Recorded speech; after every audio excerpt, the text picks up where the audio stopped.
সমুদ্র পৃষ্ঠ থেকে প্রায় 13,000 ফিট ওপরে আমরা এখন রয়েছি। হালকা একটা শ্বাসকষ্ট হচ্ছে, কিন্তু সেটা বোঝা যাচ্ছে। তো এখানে বরফে সেলাপাসে এনজয় করে আমরা এখন তাওয়াংয়ে ঢুকছি। এই হলো তাওয়াংয়ের গেট। ওহ কি সুন্দর! গেটের পর থেকে দেখো পাহাড়ের কোলে পুরো বরফ জমে আছে, চারিদিকটা শুধু সাদা আর সাদা। ওয়াটারফলসে এসে হেভি মস্তি হলো, চুটিয়ে মস্তি করলাম সবাই মিলে। তো আজকের ভিডিও শুরু করতে চলেছি সকালবেলায়, তাই সবাইকে আগে জানিয়ে দিলাম গুড মর্নিং। আজকে যাব দিরাং থেকে সোজা তাওয়াংয়ে। কালকে রাত 12টা পর্যন্ত আমরা ভগবানকে ডাকছিলাম যে যেতে পারবো কি পারবো না, হ্যাঁ যাতে রোদ্দুর ওঠে। আজকে দেখো রোদ্দুরের তেজ, বুঝতে পারছো? যাই হোক রোদ্দুর উঠেছে, তাহলে আমরা যাচ্ছি এখন তাওয়াংয়ের দিকে। দেখি কতটা বরফ পাবো না পাবো, রাস্তার মাঝে কি কি আছে না আছে সবই শেয়ার করতে থাকবো। এভাবেই তোমরা ভিডিওটাকে ওয়াচ করতে থাকো। তো আজকের ভিডিও শুরু করার আগে তোমরা যারা আমাদের চেনো না, আমি কৌশিক, তোমরা দেখছো আর কে ফুড অ্যান্ড ট্রাভেল। তো স্টে হাই অন হাওড়া।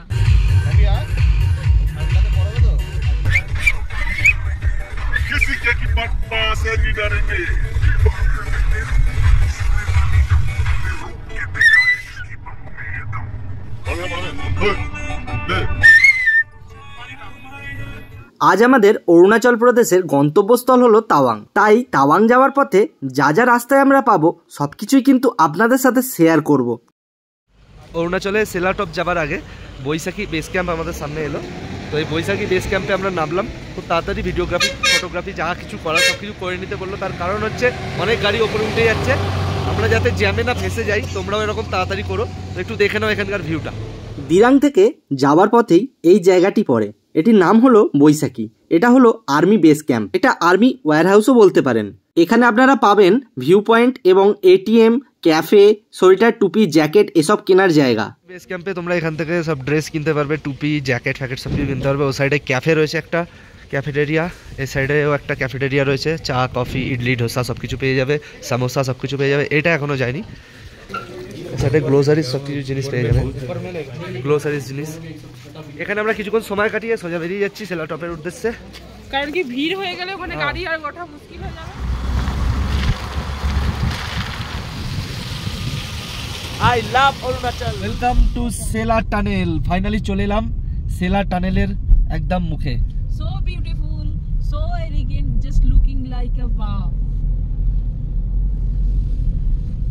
2024-এ 9ই মার্চ মাননীয় প্রধানমন্ত্রী শ্রী নরেন্দ্র মোদী এই সেলা টানেলটি উদ্বোধন করে গেছেন। আর এই সেলা টানেলের জন্যই এই রাস্তাটি নতুনভাবে কিন্তু তৈরি হয়েছে। এই সেলা টানেলটি দুটি ভাগে বিভক্ত। তো আমরা এখন যাচ্ছি প্রথম সেলা টানেলের ভিতর দিয়ে। এই 13,000 ফিট সেলা টানেলটি হবার পর অরুণাচলের কানেক্টিভিটি বেড়ে গেছে। যদিও এটা বর্ডার এরিয়া সাহায্য পাওয়ার জন্য এই টানেল তৈরি করা হয়েছে, কিন্তু অরুণাচলের মানুষেরা এই টানেলটি পেয়ে খুবই খুশি।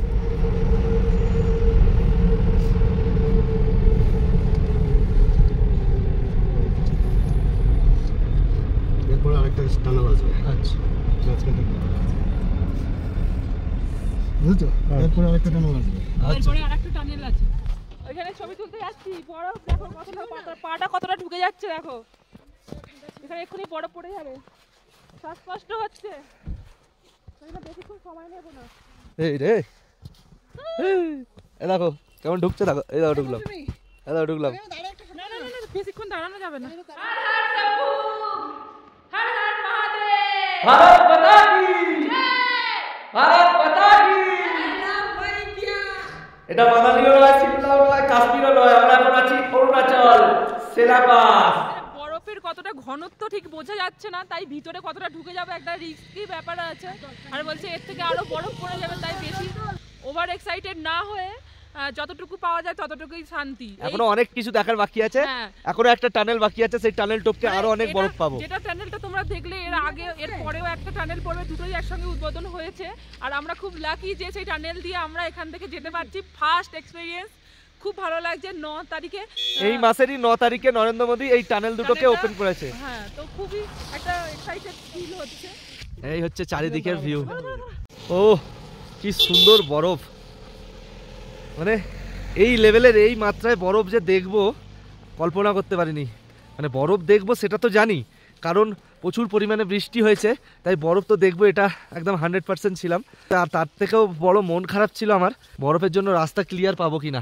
আরও একটা বিষয় আমাকে খুব ভাবাচ্ছিল যে রবিবার দিন এখানে কোনো কাজ হয় না, মানে এই রাস্তা ক্লিয়ার এগুলো যে লেবাররা করে, অরুণাচল প্রদেশে রবিবার দিন সবাই ছুটি, কেউ কাজে আসবে না, তো তাই রাস্তা ক্লিয়ার থাকাটা খুবই অসম্ভব ছিল। তো যাই হোক, আমাদের ভাগ্য ভালো। এটাই হলো সেকেন্ড টানেল, সেলা টানেল।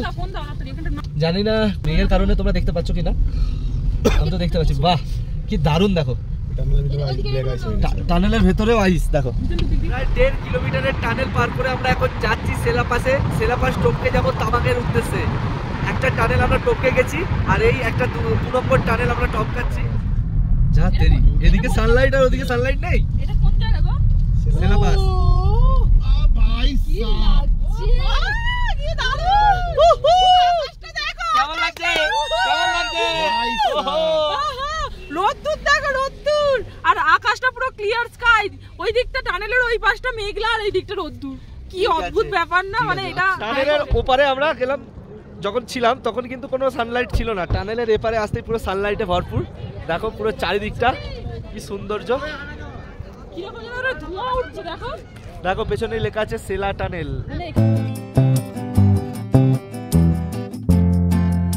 সমুদ্রপৃষ্ঠ থেকে প্রায় 13,000 ফিট ওপরে আমরা এখন রয়েছি। হালকা একটা শ্বাসকষ্ট হচ্ছে, কিন্তু সেটা বোঝা যাচ্ছে না। কেমন লাগছে? Super excited, super excited. রোদ্দুরটা আমরা ভাবছিলাম যে রোদ্দুর পাবো কিনা, রোদ্দুর পাবো কিনা, সত্যি তাই। প্রচুর বৃষ্টি হয়েছে আর সবাই যেতে পারছে না, সবাই ব্যাক করেছে। আমরা তো একটা টেনশনে ছিলাম একদম, কি দেখবো, এলাম এত দূরে, তাহলে কি গাড়ি ঘুরিয়ে নেবো? কিন্তু যা আছে ভাগ্যে সেটা তোমাকে দেবেই। দেখো কত মানুষ এখানে ছবি তুলছে। এখন আমি এখান থেকে এই বরফের লাড্ডু নিলাম, ঠিক আছে? নিয়ে ফার্স্টেই লাড্ডু পাকালাম, পাকি আর এই দিলাম। এই লাড্ডু নিলাম আর এই দিলাম। এরা চাচা বরফ খাবে নাকি? চাচা বরফ। বরফে এত ছটফট করেছি, শ্বাসকষ্ট হচ্ছে, তাই এসে চুপ করে বসে পড়েছি। না, রীতিমধ্যে আমাদের কোকা 30 খাওয়া হয়ে গেছে, হ্যাঁ, আর সঙ্গে কর্পূর ক্যারি করছে আমাদের দেবাশিস দা। কোকা 30 ক্যারি করছে, দাদাই দিল। কর্পূর শোকালো, ওখানে স্লিপ খেয়ে পড়ে গেছিলাম ধ্যাস করে। ঠিক আছে, একদম। তো এখানে বরফে সেলাপাসে এনজয় করে তাবাংয়ে ঢুকছি। এই হলো তাবাংয়ের গেট। ওহ কি সুন্দর! গেটের পর থেকে দেখো পাহাড়ের কোলে পুরো বরফ জমে আছে, চারিদিকটা শুধু সাদা আর সাদা, খালি চোখে তাকাতে পারছি না, এতটা এখানে স্নো মানে পড়ে রয়েছে, আর এতটা রিফ্লেক্ট করছে রোদ্দুরটা এতটা রিফ্লেক্ট করছে, খালি চোখে দেখতে পাচ্ছি না কিছু। ইয়ে লাইফ টাইম অ্যাচিভমেন্ট! বরফের মধ্যে দিয়ে এইভাবে যাচ্ছি আমি। কি দারুণ একটা এক্সপিরিয়েন্স, আর মারাত্মক লেভেলের ঠান্ডা হাওয়া চলছে। হো হো দেখো,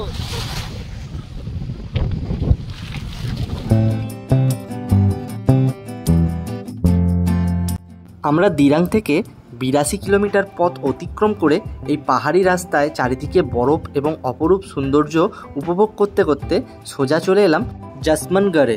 এই জাসমানগড় সম্পর্কে একটা ইতিহাস আজ তোমাদেরকে আমরা জানাবো। জাসমানগড়ে এরকম ক্যাফেটেরিয়া আছে, তার সঙ্গে এখানে কিন্তু গিফটের সব দোকান আছে, জ্যাকেট ফ্যাকেট সব পাওয়া যায়। তো চলো ভেতরে কি আছে দেখা যাক। এখন আমরা টুপি নিচ্ছি, যেটা আর কি ওখানে গিয়ে মুখের ঠোঁট ফেটে যাবে বলছে, ওই জন্য মুখটা গার্ড করার জন্য ওটা কাজে লাগবে। এই যে অন্য কালার, জাসমানগড়ে আছি, ওই জায়গায় এসে এরকম একটা টুপি নিলাম। ঠিক আছে, একটাই লাগবে তো?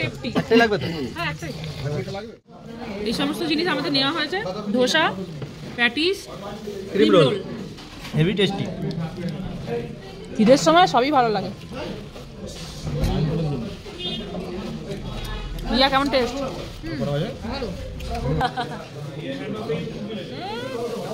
হ্যালো। তো এখানে ক্যাফেটেরিয়ায় ধোসা খেলাম, ক্রিম রোল খেলাম, আর একটা প্যাটিস নিয়েছিলাম যেটা ভালো খেতে না। আর যাই হোক, ভেতরে এখন অনেক কিছু দেখার আছে।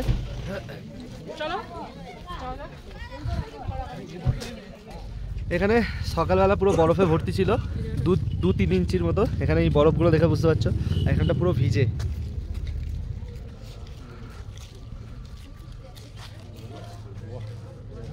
आ जाओ सभी, आओ अंदर आओ, पहले माथे देखो, पूरी है फर्स्ट क्लास में वही बना रहे हैं। पहले प्रसाद लो सभी, ऐसे ऐसे ग्रुप बना लो, ऐसे ऐसे सामने रोड में आ जाओ। उसके बाद में स्नैप लेना, पहले स्टोरी सुन लो, पहले पूरी स्टोरी सुन लो। ये जो मेमोरियल है 1966 में बनाया गया था, 62 में जो वार हुई थी इंडो चाइना वार, उसके लेट में बनाया गया है। जो आप स्टैचू देख रहे हो, ये राइफलमैन जसवंत सिंह रावत जी का है। इस स्टैचू को 15 अगस्त 1987 को यहाँ पर स्थापित जो बिस्तर लेआउट किया गया है, जो राइफलमैन जसवंत सिंह रावत जी का है, बट ये ओरिजिनल बिस्तर नहीं है, इनकी रिस्पेक्ट में लगाया गया है। ये वीकली चेंज किया जाता है हर मंगलवार को। नीचे इनके जूते रखे गए हैं जो कि डेली पॉलिश किए जाते हैं जवान के द्वारा। मेरे लेफ्ट साइड में 40 मीटर नीचे एक इनका मंदिर है, निजी स्थान है, वहाँ पर इनको डेली बैठी ब्रेकफास्ट लंच डिनर जो भी कुछ यहाँ पर बनाया जाता है, सबसे पहले इनको भोग लगाया जाता है, उसके बाद ही जवानों में सर्व किया जाता है। यहाँ पर आप 4 जगह पर विजिट कर सकते हो। पहला ये मेमोरियल, इसके सराउंडिंग 16 फ्लैग लहराए जाते हैं, उन रेजिमेंटों के फ्लैग लहराए जाते हैं जिन्होंने पार्टिसिपेट किया था 1962 की वार में। और दूसरा है आपके पीछे चाइनीज ग्रेवयार्ड, 20 मीटर पीछे है, वो चाइनीज ग्रेवयार्ड है। वहाँ पर मोर देन 300 चाइनीज सोल्जर दफनाए गए थे आफ्टर इंडो चाइना वार। जो भी हमारे सोल्जरों को उनकी लाशें मिली थी, हमने वहाँ पर दफना दिए थे। यहाँ से ऊपर जाओगे 100 मीटर ऊपर आपको एक शेल्टर नजर आएगा, उसके ऊपर लिखा हुआ है स्मृति स्थल। उसके अंदर में जाओगे तो वो पेड़ अभी भी मौजूद है जिसके नीचे राइफलमैन जसवंत सिंह रावत जी ने आखिरी सांस ली थी। और उसके ऊपर जाओगे तो बंकर्स नजर आएंगे, बंकर्स के ऊपर लिखा हुआ स्मार्ट पोस्ट। उसके अंदर में जाओगे तो आपको पता चलेगा कैसे जवान रहते हैं जब वार चलती है, कैसे सर्वाइव करते हैं। वो आप ही लोगों के लिए देखने के लिए बनाया गया है डेमो के तौर पर। और अभी मैं आपको लड़ाई के बारे में बताऊंगा जो यहाँ पर लड़ी गई थी। 17 नवंबर 1962 को चाइना ने इस लोकेशन पे 5 बार हमला किया। पहला हमला सुबह 5 बजे यहाँ के लोकल लोगों की वेशभूषा में, और हमारे जवानों ने उनको पहचाना और पीछे धकेल दिया। दूसरा और तीसरा हमला उन्होंने आरटी और मोटर के काफी फायर गिरा के किया। यहाँ पर हमारी अल्फा कंपनी डिप्लॉय थी 4th गरवार राइफल की, जिसका कमांड कर रहे थे 2nd लेफ्टिनेंट सुरेंद्रनाथ टंडन जी। और चौथे और 5वें हमले में उन्होंने इस लोकेशन से 150 मीटर की दूरी पर अगली चोटी पे MMG फिट कर दी थी। MMG होती है medium machine gun, automatic weapon होता है, उससे वो लगातार फायर कर रहे थे और उन्होंने अल्फा कंपनी के ऊपर दबाव बना लिया था, जिसके लिए कमांडर ने फैसला किया 2nd लेफ्टिनेंट ने कि उसको न्यूट्रलाइज किया जाए। इसके लिए 3 जवान वॉलंटियर हुए, राइफलमैन जसवंत सिंह रावत जी, लेफ्टिनेंट त्रिलोक सिंह नेगी और राइफलमैन गोपाल सिंह दोसैन। इन तीनों ने यहाँ से लेके बंकर शुरू हो जाते हैं ऊपर तक। इन्होंने क्रॉलिंग करते हुए चलते हुए फायर में 15 मिनट में रास्ता तय किया और उनके नजदीक जाके ग्रेनेड फेंका, चाइना के सोल्जरों को बर्बाद कर दिया। और एक सोल्जर अभी भी डटा हुआ था MMG पर, जिसको कि इन्होंने फिजिकली जाके मारा और उनकी MMG वापिस लेके आए। फायर दे रहे थे लेफ्टिनेंट त्रिलोक सिंह नेगी, वो भी ऑटोमेटिक वेपन की चपेट में आके शहीद हो गए मौके पर। उनको वीर चक्कर दिया गया, इनको महावीर चक्कर से सम्मानित किया गया। इनके तीसरे साथी थे, उनको भी वीर चक्कर से सम्मानित किया गया और इनकी बटालियन को बैटल ऑनर ऑफ नूरानाग से नवाजा गया। और तब से लेके अब तक जो भी श्रद्धालु टूरिस्ट आते हैं, इनको नतमस्तक होके ही आगे जाते हैं। थैंक यू, जय हिंद। এটাই হলো সেই অরুণাচল প্রদেশের বাবা মন্দির জসবন্ত সিং এর ফটো।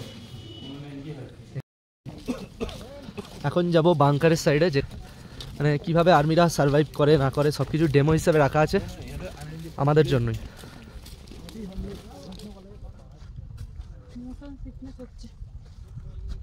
এখানে কিন্তু প্রচুর বাংকার রয়েছে, ওই সাইডে সব পুরানো বাংকার গুলো রয়েছে ওই সাইডে, আর এই সাইডে সব নতুন বাংকার আছে। এইগুলো আরো অনেক সব উঁচু উঁচুতে যে বাংকার গুলো রয়েছে দেখতে পাচ্ছ, যত সব উঁচু উঁচু যে ঢিপি গুলো দেখতে পাচ্ছ না তোমরা, এগুলোই কিন্তু বাংকার। মানে বাংকার এমন ভাবেই বানানো আছে যাতে শত্রুপক্ষ না বুঝতে পারে এটা বাংকার না পাহাড়। দারুণ দারুণ, আমাদের কাছে দারুণ, আর্মিদের কাছে এটা একটা সার্ভাইভের জায়গা। ওদের জন্যই আমরা যে শান্তিতে আছি। একটা টাইমে এটা চায়না ছিল। এটা হলো বাংকার, এর মধ্যেই কিন্তু আর্মিরা সার্ভাইভ করে। তো প্রথম বাংকারে ঢুকছি, বাপ রে বাপ, এটা ডেমো হিসাবে বানানো আছে।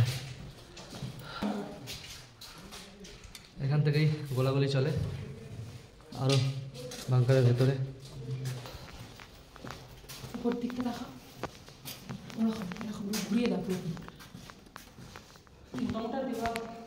এখানে সব এখানে সব ম্যাপ বোঝানো হতো কিভাবে কিরকম ভাবে অ্যাটাক করবে। এই যে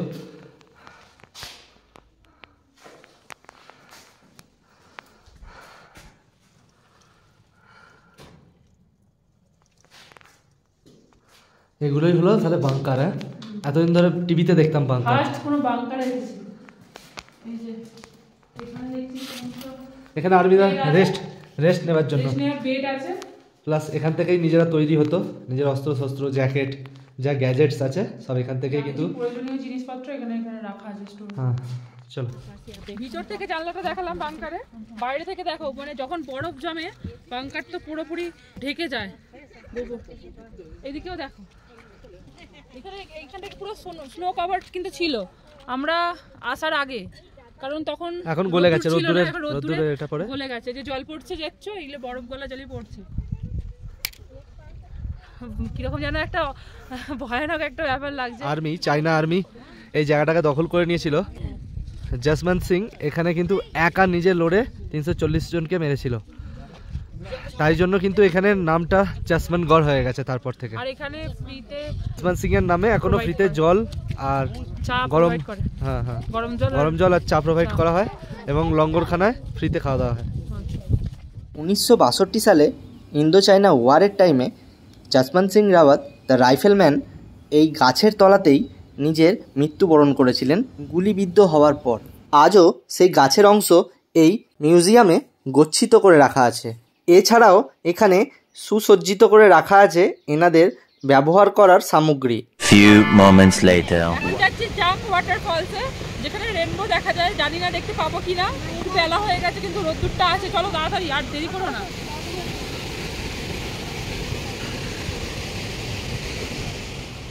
এখানেই তানহাই বইয়ের শুটিং হয়েছিল।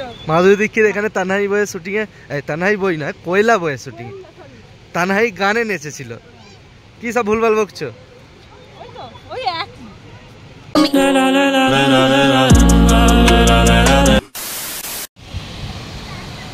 ও ভাই সাহ, জলের ফ্লোটা দেখো। মানে আমরা তো এক্সপেক্টই করিনি কি আমরা এই সমস্ত দেখতে পাবো, কারণ রাস্তায় তো গাড়ি আটকে দিচ্ছিল 2-3 দিন আগে থেকেই ওয়েদার খারাপের জন্য, কিন্তু আমরা আসতে পেরেছি, এটা আমাদের লাভ। থেকে ছাপটা আসছে এখান থেকে।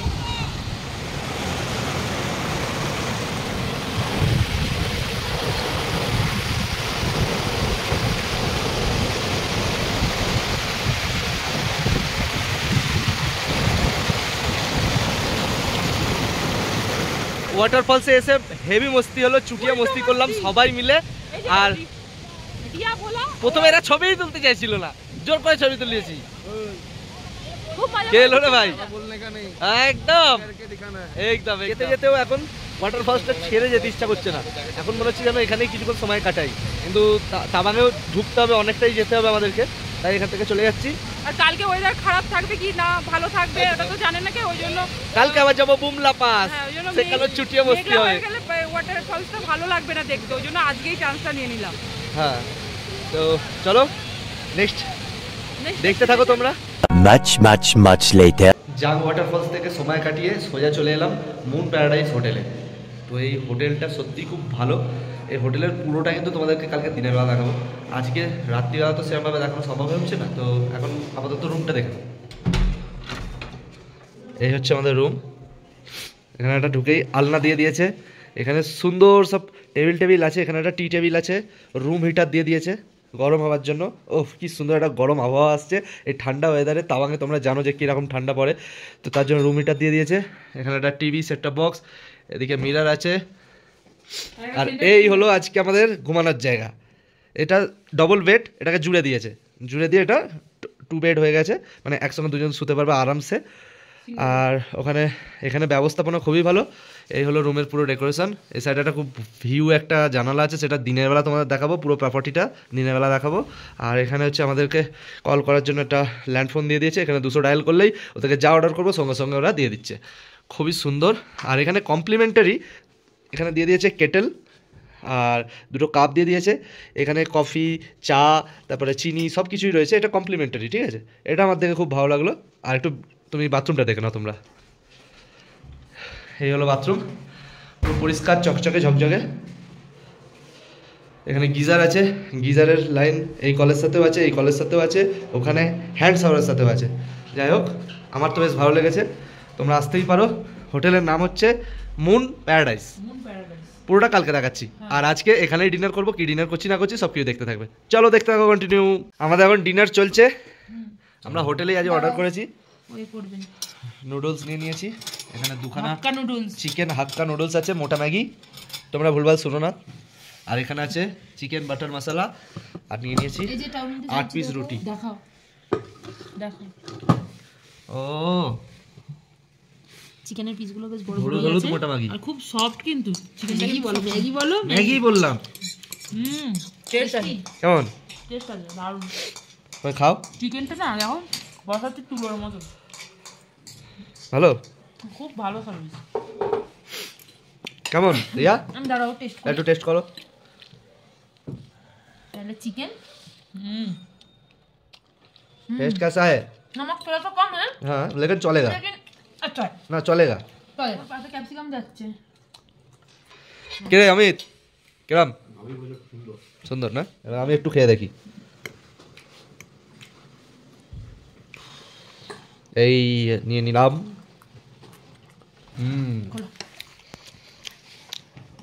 একটু নুন কম আছে, ওই সস দিলে নুন অ্যাডজাস্ট হবে। কারণ নিয়ে চলে এসেছি, কারণ এই পাহাড়ি লোকেরা নুন কমই খায়। চিকেন বাটার মশলা, রুটি তো পুরো পাঁপড় আছে ভাই। একটা একটা করে নাও। আমি নুন দিয়ে দিয়েছি, বিট নুন এটা দিয়ে দাও আমরা। দেবো। রুটিটা পাতলা ঠিকই আছে। টেস্ট কেমন? এটা পারফেক্ট, নুন ঠিকঠাক আছে একদম, আর গ্রেভিটা যা খেয়ে দেখলাম ঠিকঠাকই আছে। টেস্ট। চিকেনটা দেখতো, চিকেনটা তো এখানে বেশিরভাগ সব চিকেন হয়, গাড়িটা শক্ত হয়। ভালো না সফট আছে।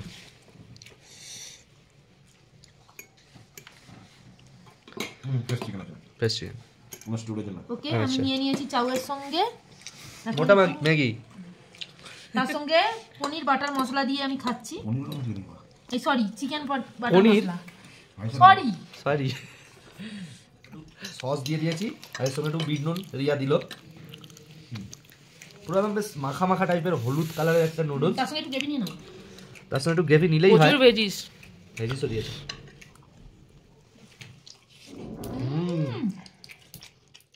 দিরাং থেকে তাওয়াংয়ে টোটাল ভিডিওটা আপনাদের সাথে আমরা শেয়ার করলাম, আর আমাদের সেদিনে তোলা কিছু ছবিও আপনাদের সাথে শেয়ার করলাম। ভিডিওটা কেমন লাগলো অবশ্যই কিন্তু কমেন্টের মাধ্যমে জানাবেন, এবং আমাদের চ্যানেলে যদি নতুন হন অবশ্যই চ্যানেলটিকে সাবস্ক্রাইব করবেন। ফেসবুক থেকে দেখলে অবশ্যই ফলো করে নেবেন। টাটা।